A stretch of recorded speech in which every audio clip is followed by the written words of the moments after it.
Nós queremos bendizer o nome do Senhor, porque o Senhor é maravilhoso. Queremos agradecer pelo dom da vida que o Senhor nos tem preservado. Queremos agradecer pela oportunidade de entrar em muitos lares neste momento e juntos, embora não presencialmente, fisicamente, mas o que mais importa é a presença do Senhor. Muito obrigado. Que durante todo esse momento em que passarmos aqui, conectados, estejamos acima de tudo conectados a Ti, e que o Senhor esteja agindo em nossa mente, o Senhor esteja agindo em nosso sentimento, o Senhor esteja agindo em nossas famílias, o Senhor esteja agindo em nossas igrejas, e o Senhor nos proteja de todo tipo de mal virótico, de todo tipo de enfermidades, doenças. Esteja guardando os teus filhos, que em breve estejamos de forma presencial em algum local, glorificando o Senhor, porque o Senhor nos deu a vitória e a vitória com vida durante esse tempo. Pai amado, nós agradecemos porque sabemos que o Senhor nos ouve. Te oramos em nome de Jesus. Amém. Amém. Queridos, seja bem-vindo, que a graça, que a paz do nosso Senhor Jesus Cristo estejam com todos, que estejamos ouvindo a voz de Deus, que estejamos glorificando a Deus e que estejamos assim em plena comunhão com o nosso Deus, nesse período em que estivermos aqui, nesse vídeo de culto ao Senhor. Eu quero, neste momento, juntamente com todos, de forma espiritual, unidos como uma só alma, estarmos orando mais uma vez. E eu quero orar agora por você que está nos ouvindo. E logo em seguida, vamos glorificar ao Senhor com um cântico. Pai, cada um que está ouvindo agora, e que ouvirá a palavra do Senhor, que está assistindo esse vídeo, possa estar sendo abençoado pelo Senhor. Que o Senhor esteja diante dos teus filhos, abrindo-lhes o caminho. Que o Senhor esteja ao redor dos teus filhos, nos protegendo de todo mal. Que o Senhor esteja acima dos teus filhos, derramando bênção sem medida. E que o Senhor esteja dentro de cada um dos teus filhos, direcionando-lhes os pensamentos da razão e os sentimentos do coração. Em nome de Jesus. Amém. Louvemos ao Senhor com esta música, com uma das famílias da igreja.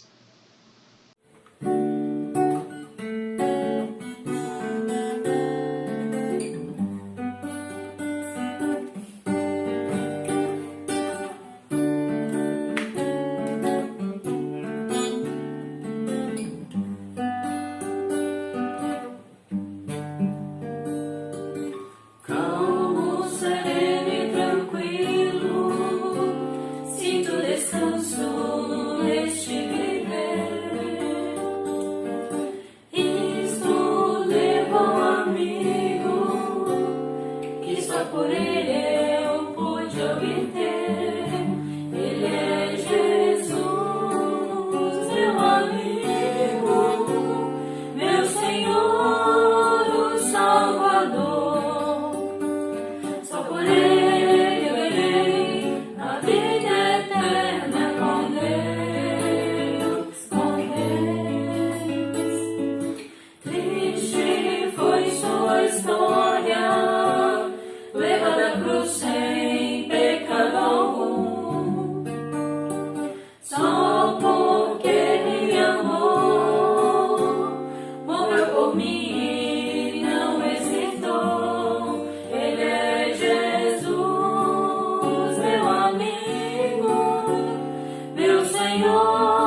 Agora nós vamos ler a palavra do Senhor, um versículo em que já preguei nele várias vezes, e nós vamos ter uma reflexão fundamentada aqui em 2 Crônicas, capítulo 7, o versículo de número 14, e nos diz assim a palavra do Senhor: se o meu povo, que se chama pelo meu nome, se humilhar e orar, me buscar e se converter dos seus maus caminhos, então eu ouvirei dos céus, perdoarei os seus pecados, sararei a sua terra. Olhando para esse versículo, a primeira palavra com a qual nos deparamos é se. Este se é uma condição. Deus coloca uma condição para o seu povo. Ele coloca responsabilidade sobre o homem. Ele é soberano. E porque é soberano, em muitos casos, em muitas feitas, ele responsabiliza o homem. E de acordo com a atitude humana, será o resultado. De acordo com o que o homem plantar, então ele vai colher. E o Senhor diz, se, colocando assim uma condição, e ele vai colocar 4 exigências nessa condição. E ele coloca se o, esse artigo masculino singular, o, nos indica que é apenas um. O Senhor vai falar para um indivíduo. Quem é esse indivíduo? A quem ele está se referindo? Se o. E logo em seguida vem um pronome em nosso português, um pronome possessivo. Se o meu. Eis a quem ele se refere, a quem ele se dirige, pertence ao Senhor. É de propriedade do Senhor. Se o meu o quê? Quem é esse que pertence a Deus? Que é de propriedade exclusiva de Deus. E ele coloca, se o meu povo. Então esse o se refere ao povo de Deus. No Antigo Testamento, o povo de Israel, que é a igreja de Deus no Antigo Testamento. Como nós, igreja, somos o Israel de Deus no Novo Testamento. Então Deus se refere, olha, se o meu povo, se o povo que me pertence, se o povo que é meu povo, povo do Senhor, povo de propriedade exclusiva de Deus, como registra Hebreus, se o meu povo, ele não está se referindo aos perversos, ele não está se referindo aos ímpios, ele não está se referindo aos sem Deus, ele não está se referindo às nações pagãs, ele não está se referindo àqueles que são idólatras. Não, ele está se referindo à sua igreja. Ele está se referindo ao seu povo. Se o meu povo, e não há outro povo de Deus. É um só povo de Deus. Pode haver placas denominacionais, mas o povo de Deus é um só. O verdadeiro povo de Deus, e nem todos aqueles que dizem ser povo de Deus são povo de Deus. Mas povo de Deus são aqueles que de fato vão se enquadrar, vão se encaixar nas exigências que ele faz. Se o meu povo. E ele então especifica que povo é esse. E ele diz que se chama pelo meu nome, que chama a si mesmo. Agora o segundo si não é condicional, mas que se chama pelo meu nome, que chama a si mesmo pelo nome do Senhor.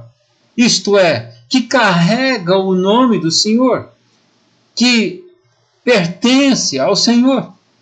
Quando olhamos Apocalipse, vai nos dizer que na fronte estava gravado um nome.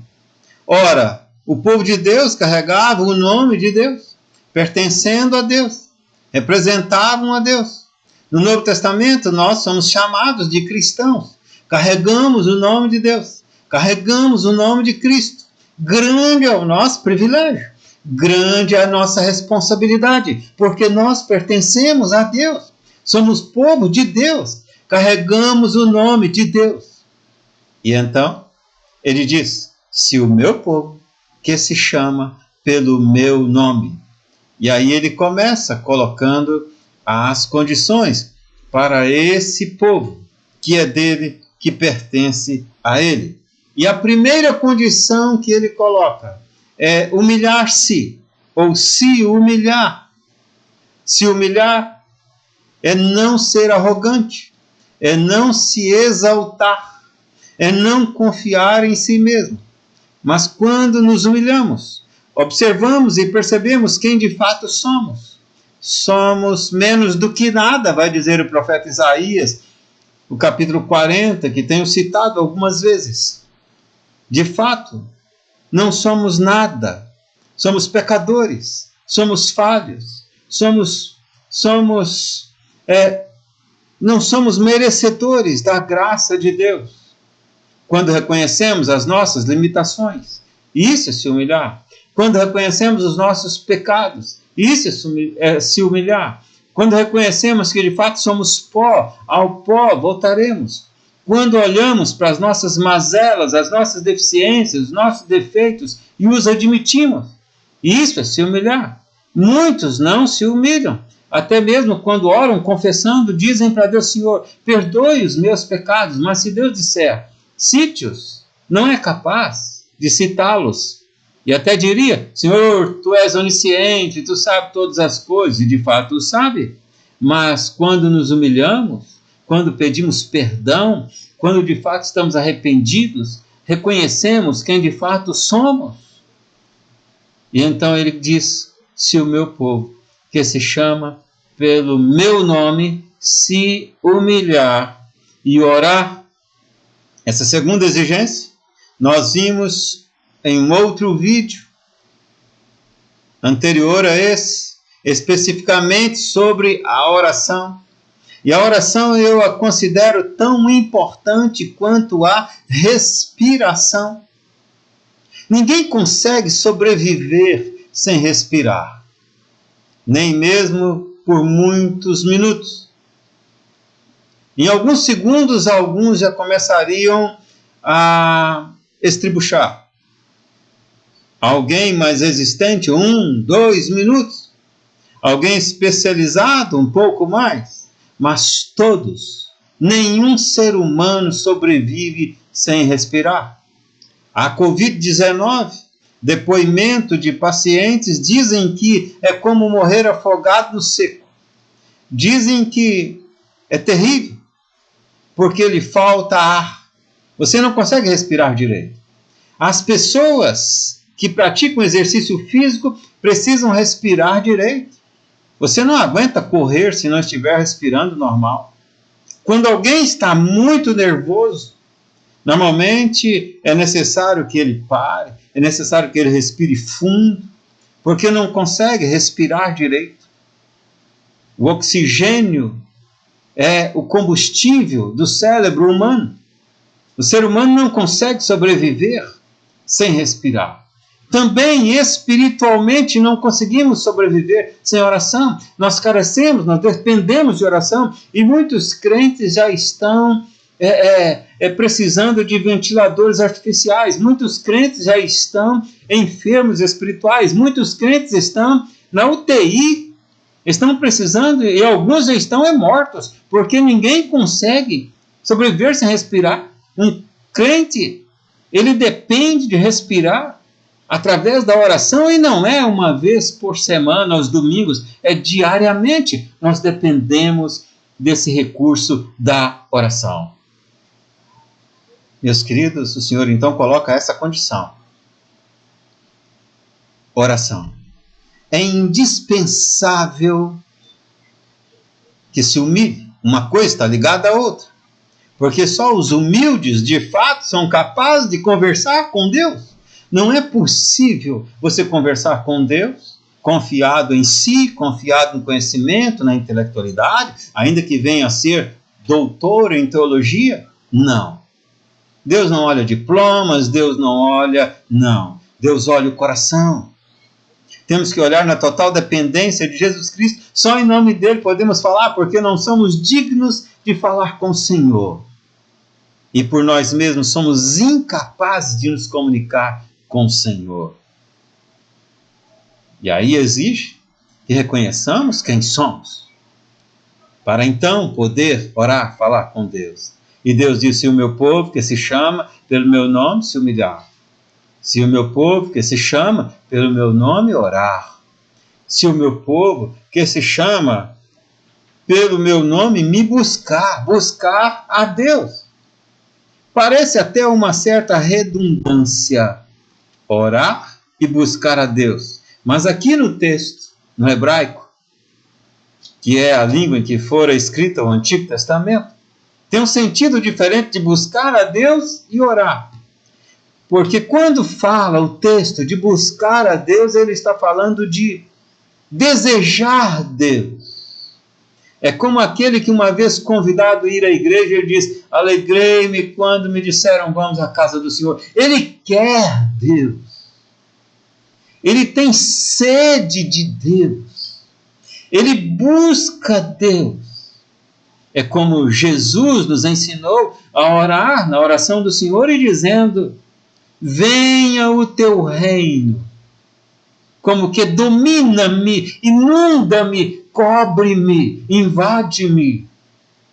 Domina a minha razão, meus pensamentos. Domina meu coração, meus sentimentos. Enche-me do teu espírito. Sede de Deus, fome de Deus, vontade de Deus, querer Deus, ansiar por Deus. É isso que Deus quer que o seu povo faça.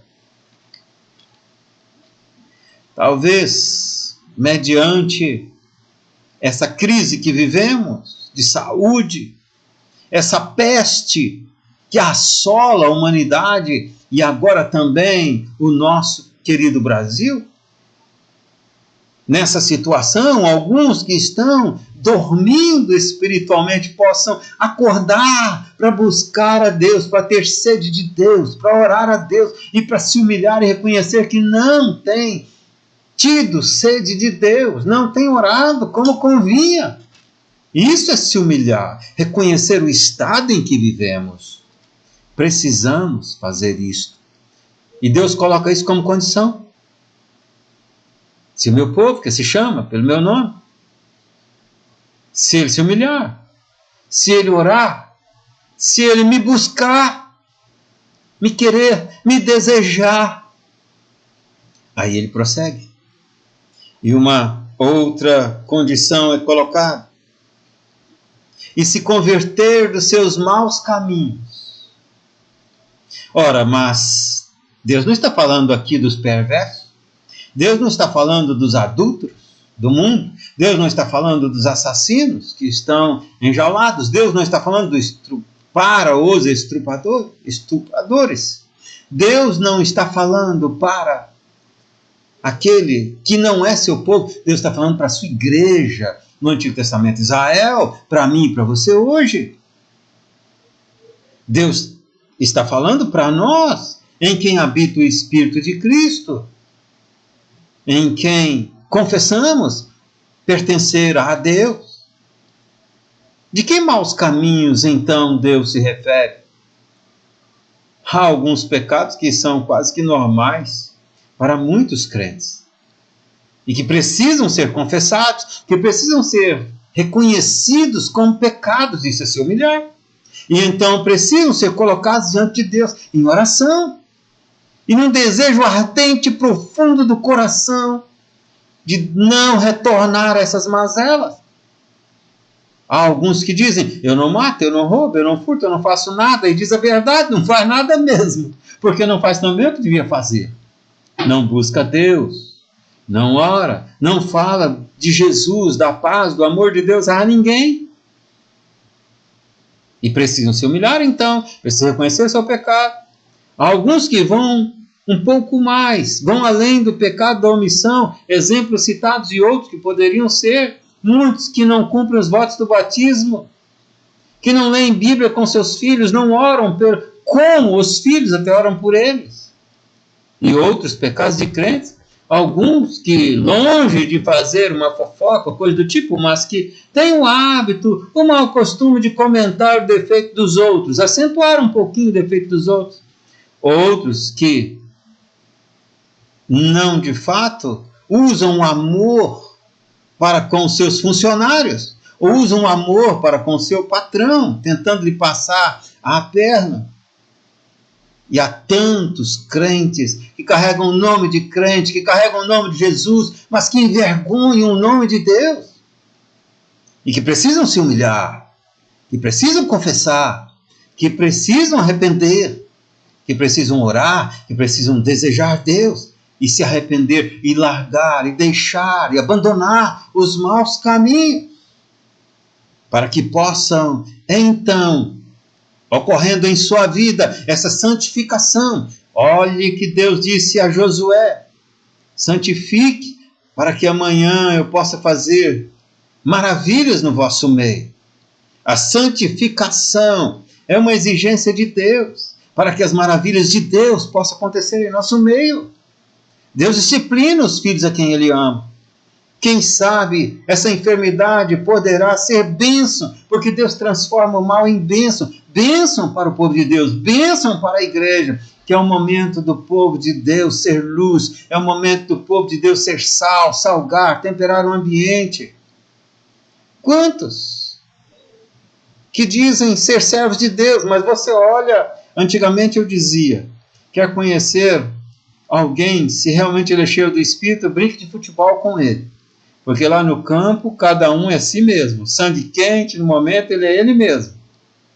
Mas hoje eu posso dizer, acrescentar mais uma outra forma. Quer ver a medida do Espírito em alguém? Participe dos canais, do WhatsApp, do Facebook dele. E você vai ver as coisas que ele posta. Você vai ver o linguajar dele. E você vai perceber se ele é cheio do Espírito ou não. Porque é diferente aquele que realmente tem intimidade com Deus do que não é. Nós somos crentes, não atrás das quatro paredes. Temos que ser crentes enquanto marido, enquanto esposa, enquanto filhos, enquanto pais. Abandone seu mau caminho se você detectar algum. Todos somos imperfeitos, todos somos humanos, todos somos falhos, mas não viva em pecado. Santifique-se para que o Senhor faça maravilha na sua vida. Então ele coloca, se o meu povo, Deus coloca para o seu povo. Se o meu povo, que se chama pelo meu nome, carrega o meu nome, se humilhar, orar, me buscar e se converter dos seus maus caminhos, então haverá 3 resultados. Deus promete aqui 3 bênçãos.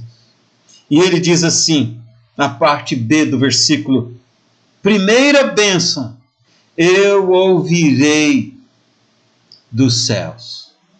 Quantas pessoas oram, pode jejuar, pode se cortar, pode clamar, pode fazer o que quiser, é perca de tempo. Porque ninguém pode orar correto com a vida errada. Você pode orar, clamar a Deus, não ouve, não dá ouvidos, porque há hipocrisia, porque a vida está contaminada. Deus aceitou o sacrifício de Abel, porque ele aceitou Abel. Se você ler lá, Deus rejeitou a Caim, primeiro indivíduo, então rejeitou o culto de Caim. Se Deus não aceitar o adorador, não aceita também a sua oferta, não aceita o seu dízimo, não aceita a sua oração, não aceita nada que vem de ti. É necessário, portanto, orar com a vida limpa e reconhecendo as falhas e as deficiências, não tentando justificá-las ou fazer de conta que não sabe ou escondê-las. Não, porque Deus conhece a mente e o coração. E Deus promete, então, ouvir a oração do seu povo. E quando Deus nos ouve, queridos, tudo se torna possível. Tudo. Porque Deus é Deus dos impossíveis. Acima de tudo e de todos. A segunda promessa que Deus dá ao seu povo E ele diz: perdoarei os seus pecados. Não vou levar em conta. Como diz o salmista Davi, como a névoa que desapareceu, deles não me lembrarei mais. Os seus pecados não são levados em conta, nem mesmo aquele que você vai cometê-los ainda, porque Jesus, lá na cruz do Calvário, levou sobre si todos os nossos pecados, pagou por todos eles. Estão pagos. Você é pecador, você não merece, eu não mereço. Eu sou humano, sou pecador, falho como pai, falho como esposo, falho como pastor, falo como homem, sou humano. Só um homem não pecou, Jesus Cristo. Por isso ele nos apresenta diante de Deus. Mas todos somos pecadores. Mas Deus diz: não vou levar em conta os seus pecados. Eu perdoarei os seus pecados. E você pode tomar posse disso. E ele então dá uma terceira bênção. Promete uma terceira bênção, revela uma terceira bênção para aqueles que estivessem atentos ao que ele estivesse dizendo. Porque Deus tem compromisso com quem tem compromisso com ele. E ele então diz, na parte final, a terceira bênção, e que essas 3 bênçãos sejam para a sua vida.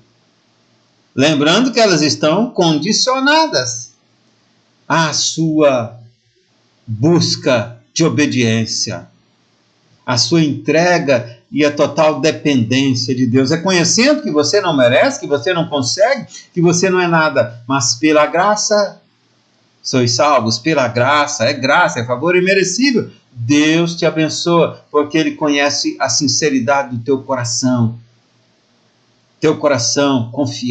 confiante nele. E Ele então promete: sararei a sua terra. Você sabe o que isso significa? Que a terra daquele povo, naquele tempo em que tudo era rural, naquele tempo em que a economia de um país era totalmente rural, ele diz, portanto, olha, está dizendo: eu vou abençoar as vossas plantações, eu vou abençoar os vossos negócios, vou abençoar o vosso mineral, porque naquela época também se extraía minério. Eu vou abençoar vocês. Isso significa que ele abençoaria a economia de Israel. Ele abençoaria financeiro de Israel. Ele abençoaria a terra, não somente a protegendo dos inimigos, mas a abençoaria de forma que seriam prósperos. E aqui há uma bênção de prosperidade. Não precisamos ter medo de falar em prosperidade. A Bíblia fala de prosperidade. E aqui é uma promessa de prosperidade. O que é condenável é que alguns pregadores que mercadejam a palavra de Deus têm feito hoje, atrás somente de dinheiro. Mas esse crime que ocorre contra os fiéis não anula a prosperidade bíblica de que a palavra de Deus nos fala. E Deus então promete abençoar aquele país, Israel, o seu povo, nação santa, povo escolhido de Deus, de propriedade exclusiva de Deus. E esse povo no Novo Testamento, que carrega o nome da igreja, que carrega o nome de Jesus, é a igreja. Deus promete abençoar. Você quer as bênçãos de Deus? Você quer tomar posse dessas bênçãos? Então, busque ser fiel ao Senhor. Leve vida de oração. Leve uma vida diária de humilhação diante do Senhor. Confia a tua empresa nas mãos do Senhor. Descanse nele. Confia o teu emprego nas mãos do Senhor. Confia a tua manutenção. Confia a tua vida, o teu corpo, o teu físico, os riscos de enfermidade e tudo mais. Deixa o Senhor cuidar de você. Ele, ninguém melhor do que Ele, para cuidar de você, para cuidar da sua família, para cuidar do nosso país. É por isso que oramos pelo nosso país. Que Deus fale com você. Veja o que Ele falou com você. Ouça o que Deus te falou neste vídeo. Tome para você aquilo que Deus está te dizendo. Tenha sede de Deus. Tenha ânsia de Deus. Jamais se sacie de Deus. Goze na presença de Deus, dos privilégios, das bênçãos, das maravilhas que Ele tem para você. Nessa vida, apesar dos dissabores da existência. E ainda mais na eternidade, quando estaremos no céu com o nosso Senhor. Oh glória, oh maravilha, Deus te abençoe. Neste momento, antes de encerrar este vídeo, nós vamos adorar ao Senhor com mais uma música. E logo em seguida, estarei finalizando, orando. E assim, encerrando este vídeo. Ó Rei sublime em majestade e glória, sobre as milícias do celeste além, ouve o louvor, os hinos de vitória, dos que de ti recebem todo o bem. Vinde, ó remidos, filhos de Deus, cantai louvores que alcancem os céus. Dos altos céus, louvor a Deus ressoa, de gratidão ao soberano amor. Os redimidos com fervor entoam o nome excelso de seu benfeitor. Vinde, ó remidos, filhos de Deus, cantai louvores que alcancem os céus. Eterno Deus, seus filhos vês prostrados perante o brilho da superna luz, pois do pecado foram resgatados e agora rendem glórias a Jesus. Vinde, ó remidos, filhos de Deus, cantai louvores que alcancem os céus. Pai querido, o Senhor é maravilhoso. O Senhor cuida dos teus filhos. O Senhor cuida do teu povo. O Senhor é bom para conosco. Bendito seja o nome do Senhor. E que a tua palavra lida e meditada não seja apenas uma reflexão, mas seja a ministração do teu Santo Espírito, que és tu mesmo, na mente, no coração, na vida de cada um. Assim oramos, em nome de Jesus. Amém. Amém.